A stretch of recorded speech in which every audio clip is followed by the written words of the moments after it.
गिरिराज जी राधा और कृष्ण के प्रेम का प्रतीक है। हमारे व्रज में कोई देव है, हमारे इष्ट कोई है, और अपने इष्ट को छोड़ करके कोई किसी और को पूजे तो ये तो ठीक नहीं है। मैं चला जाऊंगा ना, तो मेरे बाद में कृष्ण तुम ही होगे।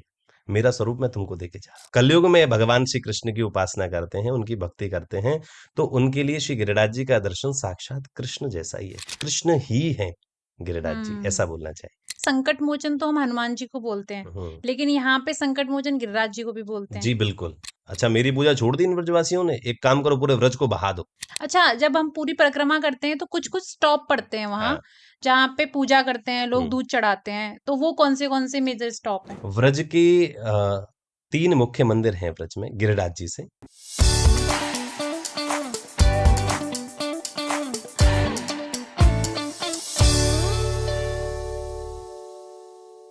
सो कैसे हैं आप? मैं बहुत अच्छा हूँ, पूरी कृपा है ठाकुर जी की, और आपसे मिलके और अच्छा लगा हमें।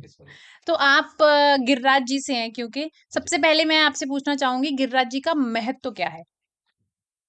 देखो, मेरे हिसाब से प्रश्न ये होना चाहिए कि गिरिराज जी कौन है।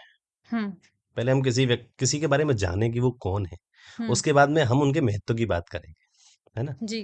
गिरिराज जी कौन है, अगर मैं बहुत ज्यादा चर्चा करूंगा तो बहुत समय निकल जाएगा, लेकिन अगर संक्षिप्त में बात करूं, हम जब भी किसी ठाकुर जी के स्वरूप का दर्शन करते हैं, हम्म। तो भगवान कृष्ण विराजित होते हैं, उनके बाजू में श्री राधा रानी विराजित होती है। यानी कि राधा कृष्ण दो स्वरूपों में विराजित होते हैं, हम उनको एक ही कह देते हैं। जी। लेकिन श्री गिरिराज जी कौन है? राधा कृष्ण का युगल स्वरूप अगर कोई है तो वो श्री गिरिराज जी है। भले ही वो शैल रूप में है, एक पर्वत है जिसको हम गोवर्धन पर्वत कहते हैं, हम्म जहाँ लाखों लोग परिक्रमा लगाने के लिए आते हैं। लेकिन गिरिराज जी राधा और कृष्ण के प्रेम का प्रतीक है। यानी कि अगर प्रेम की चर्चा होगी तो वहां गिरिराज जी की चर्चा आना बहुत जरूरी है। गिरिराज जी ओके। एक स्थल है पूरे ब्रजमंडल बिल्कुल में सबसे बिल्कुल। फेमस। हम्म तो उसी गोवर्धन पर्वत के किनारे भगवान श्री कृष्ण ने, राधा कृष्ण ने अपने प्रेम के स्पंदन को बढ़ाया है, प्रेम के स्वरूप को बढ़ाया है। हम्म। तो इसीलिए व्रज यानी प्रेम की चर्चा, इसीलिए उसका महत्व और भी बढ़ जाता है, क्योंकि हम्म। ठाकुर जी को प्राप्त करने के लिए आवश्यकता केवल प्रेम की ही है। बिल्कुल। तो प्रेम जहां मिलेगा वो गिरिराज जी है। ओके। सो गिरिराज जी के, हाँ, अभी मैं वही क्वेश्चन करना चाहूंगी कि महत्व क्या है? महत्व गिरिराज जी का ये है कि महत्व मैं नहीं बताऊंगा, हम्म। महत्व बता रहे हैं भगवान श्री कृष्ण। ओके। देखो, महत्व ही बताया उन्होंने। जब भगवान श्री कृष्ण 7 वर्ष के हैं, सारे ब्रजवासी पूजन कर रहे हैं किसका? इंद्र का। और इंद्र का पूजन करने के बाद में जब भगवान 7 वर्ष के हो जाते हैं, देखते हैं ब्रज में चर्चा चल रही है कि यज्ञ यज्ञ हो रहा है, तो नंद बाबा के पास जाके बोलते हैं किसका पूजन कर रहे हैं, किसका यज्ञ कर रहे हैं? तो बोले इंद्र का। बोले क्यों? बोले वो बारिश करता है, अन्न होता है, घास होती है। तो भगवान कृष्ण को ये बात अच्छी नहीं लगी। वो बोल रहे हैं अपने व्रज में अगर कोई देव है, वो हम्म गाते में यही है कुलदेव हमारे। हमारे व्रज में कोई देव है, हमारे इष्ट कोई है, और अपने इष्ट को छोड़ करके कोई किसी और को पूजे तो ये तो ठीक नहीं है। तो गिरिराज जी की महिमा को यहाँ बताना चाह रहे हैं। तो नंदा बाबा से कहते हैं हम्म बाबा आप इंद्र का पूजन छोड़ दो। नंदा बाबा बोलते हैं क्यों? बोले इसलिए क्योंकि अगर हमारे देव हमारे साथ में है तो अपन इंद्र को क्यों पूछे। तो हमारे देव कौन है? नंद बाबा भी अनभिज्ञ हैं, अभी तक उनको भी पता नहीं है। हम्म तो जब पूरे ब्रजवासियों के साथ में मीटिंग करके भगवान कहते हैं श्री गिरिराज जी ही हमारे कुलदेव हैं, हमारे इष्ट हैं, इसीलिए हमको अपने इष्ट का पूजन करना चाहिए। तो अगर मैं इतना कहूं, हम सबके इष्ट कृष्ण है, जी। लेकिन अगर कृष्ण भगवान के भी इष्ट की चर्चा अगर होगी तो भगवान कृष्ण किसको इष्ट मानते हैं? क्यों? क्योंकि वो जब वृंदावन में आए हैं, व्रज में आए हैं, तो एक साधारण साधारण व्यक्ति के रूप में आए हैं। बिल्कुल। भले उन्होंने अपनी लीलाओं के माध्यम से अपने पूरे ऐश्वर्य को, चाहे उन्होंने अपने पूरे पराक्रम को दिखाया है, प्रेम को दिखाया है, लेकिन है तो वो साधारण एक ब्रजवासी के जैसे ही बिल्कुल। लीलाएं कर रहे हैं। जी। तो उनके भी इष्ट कौन है? श्री गिरिराज जी। हम्म उन्होंने ही उनका पूजन किया है, उन्होंने ही उनकी परिक्रमा करवाई है, उन्होंने उनकी दंडवती करवाई है, और ये आशीर्वाद भी गिरिराज जी को दिया है। मैं चला जाऊंगा ना, तो मेरे बाद में कृष्ण तुम ही होगे। मेरा स्वरूप मैं तुमको देके जा रहा हूँ। ओके। इसीलिए जो लोग कलयुग में भगवान श्री कृष्ण की उपासना करते हैं, उनकी भक्ति करते हैं, तो उनके लिए श्री गिरिराज जी का दर्शन साक्षात कृष्ण जैसा ही है। मतलब कृष्ण जैसे हैं ऐसा भी नहीं कहेंगे, कृष्ण ही हैं गिरिराज जी, हम्म ऐसा बोलना चाहिए। ओके। तो क्योंकि एक कनेक्शन ये भी है कि संकट मोचन तो हम हनुमान जी को बोलते हैं, हम्म। लेकिन यहाँ पे संकट मोचन गिरिराज जी को भी बोलते हैं। जी बिल्कुल। क्योंकि व्रज के ऊपर जब संकट आया, हम्म इंद्र ने बारिश करी, 7 दिन पूरे व्रज को नष्ट करने, ये हम संकट मोचन केवल व्रज की बात कर रहे हैं। व्रज के संकट को दूर करने के लिए गिरिराज जी ही संकट मोचन बन करके आए। हम्म क्योंकि व्रज के ऊपर इंद्र ने क्या कहा?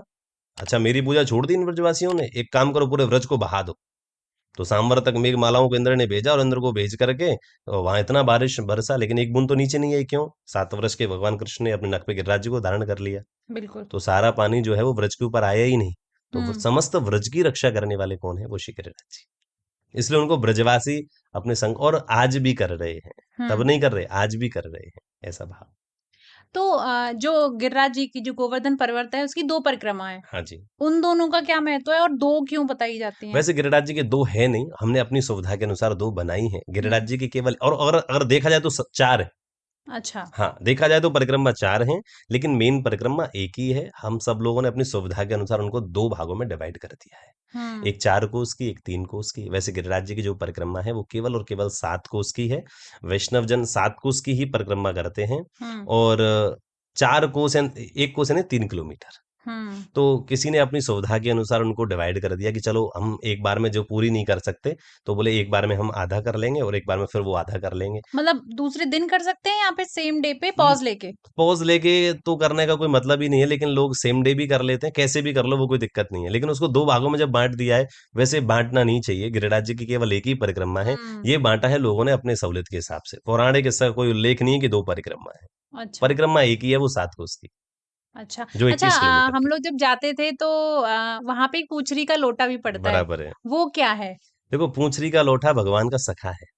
अच्छा। आज मान्यता क्या है पूंछरी के लोटा की, कि जो भी व्यक्ति गिरिराज जी की परिक्रमा करने के लिए आ रहे हैं, तो वो उनकी अटेंडेंस लेते हैं कि हुँ, भाई कौन कौन परिक्रमा लगाने आ रहा है, ताकि भगवान कृष्ण के पास ये बात पहुंचे कि आपकी गिरिराज जी की परिक्रमा लगाने के लिए ये लोग आए हैं। तो वहां आज का भाव तो ये है कि वो पूंछरी का लोटा बैठ करके अटेंडेंस लगा रहे हैं, हुँ, लेकिन वो भगवान के सखा हैं। अच्छा। भगवान जब व्रज को छोड़ करके गए तो वो भगवान से बहुत ज्यादा प्रेम कर देते, उनका नाम तो लौठा है। उनका नाम लौठा है खाली, वो बन के अच्छा लौठा लौठा। सखा। लेकिन जब वो जा रहे थे तो भगवान का उन्होंने पकड़ लिया कि आप नहीं जाओगे। भगवान बोले मैं तो जाऊंगा। बोले हुँ, ठीक है, आप जब तक नहीं आओगे तो मैं बिना खाए पी रहूंगा। तो भगवान ओके। चले गए। अब वो भगवान की आस में बैठे हैं कि भगवान कब वापस आए। तो आज भी पूंछड़ी के लोटा पे भोग नहीं लगाया जाता है, हुँ, पानी नहीं पिलाया जाता, क्योंकि उनको। और पूंछड़ी क्यों पड़ा? तो जब वो बैठे रहते थे, पड़े रहते थे, तो ठाकुर जी सबका ध्यान रखते हैं, तो ठाकुर जी ने देखा ये तो बहुत अच्छी तरीके से पड़े हैं, खातो पीते तो है नहीं। तो लोग जो जाते थे सखियां, तो उन्होंने पूछा अरे पूछ तो सखी याद है, या ये कौन है? हुँ, ये लोटा कहा कर रहे हो, पूछ तो सखी। तो पूछ री, जैसे अपन लेडीज को बोलते हैं री, पूछ री, है हुँ, ना, ब्रज में। ब्रज में। तो ऐसे ही उसका नाम पूंछरी का लोटा पड़ गया। अच्छा, जब हम पूरी परिक्रमा करते हैं तो कुछ-कुछ स्टॉप पड़ते हैं वहाँ, हाँ। जहाँ पे पूजा करते हैं, लोग हम्म। दूध चढ़ाते हैं, तो वो कौन से मेजर स्टॉप हैं? व्रज की 3 मुख्य मंदिर हैं व्रज में गिरिराज जी से। एक मानसी गंगा के ऊपर है, और एक दान घाटी का गोवर्धन में मंदिर है, और एक जतिपुरा में श्री गिरिराज जी मुखारविंद का मंदिर है। हुँ, इन तीनों का भाव अलग अलग है। जतिपुरा में जो मुखारविंद का मंदिर है, वो वहां पे जब भगवान कृष्ण ने जब ब्रजवासियों के साथ में श्री गिरिराज जी का पूजन किया था, तो गिरिराज जी को भोग वहीं अरोगाया था। हुँ, तो हुँ, हुँ, उसको इसीलिए भगवान का मुख कहते हैं, इसलिए उसको मुखारविंद कहते हैं। गिरिराज जी के, मतलब मैं इतना कहता हूँ कि भगवान कृष्ण की सर्वाधिक लीला, हुँ, वो 11 वर्ष तक ब्रज में रहे। 11 वर्ष तक की जितनी लीलाएं हुई हैं, उन सब में श्री गिरिराज जी इन्वॉल्व है। एक भी लीला ऐसी नहीं जिसमें इन्वॉल्व नहीं। आप कोई भी लीला बोलो, वो सब श्री गिरिराज जी उस सब लीलाओं के साक्षी। हुँ, तो इसीलिए गिरिराज जी का पूजन में तो गिरिराज जी हैं ही। दान मांग रहे हैं गोपियों से, क्योंकि गोपियां माखन की मटकी लेके जा रही हैं कंस को देने के लिए। तो भगवान बोले कहाँ जा रही हो? तो हुँ, बोले मैं हम जा रहे हैं। तो बोले टैक्स दो हमको, दान दो। बोले किस चीज का दान? बोले यहाँ से निकलने का। तो बोले ऐसे थोड़ी देते हैं। तो भगवान चोरी करके खा रहे हैं, उनसे इसलिए उसको दान घाटी बोल देते हैं। तो ओके। ऐसे ही मुख्य मंदिर है, वहां पूजन करना ही चाहिए। पूजन हमारी परंपरा है गिरिराज जी के। भगवान कृष्ण स्वयं पूज रहे हैं। एक हुँ, रूप से पूजत हैं, एक से रही पुजाए, सहस्त्र भुजा फैलाए के मांग मांग के खाए। मतलब भगवान वहां मांग मांग के खाते हैं। भगवान कृष्ण ही श्री गिरिराज जी बन करके विराजित है।